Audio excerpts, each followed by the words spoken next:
आणखीन एक प्रकरण समोर आलेले आहे ते म्हणजे IAS अधिकारी झालेली प्रियंका कदम। प्रियंका कदम सध्या चर्चेत आली असून प्रियंका कदम 3 वर्षांपूर्वी दिव्यांग कोट्यातून अधिकारी झाली। तिचा डान्स व्हिडिओ सध्या व्हायरल होतोय आणि या व्हिडिओमध्ये प्रियंका कदम अगदी सैराट होऊन नाचताना दिसतेय।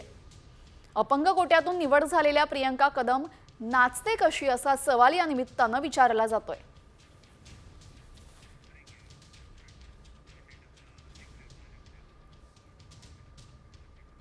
आणखीन एक प्रकरण समोर आलेले आहे ते म्हणजे IAS अधिकारी झालेली प्रियंका कदम। प्रियंका कदम सध्या चर्चेत आली असून प्रियंका कदम 3 वर्षांपूर्वी दिव्यांग कोट्यातून अधिकारी झाली। तिचा डान्स व्हिडिओ सध्या व्हायरल होतोय आणि या व्हिडिओमध्ये प्रियंका कदम अगदी सैराट होऊन नाचताना दिसतेय।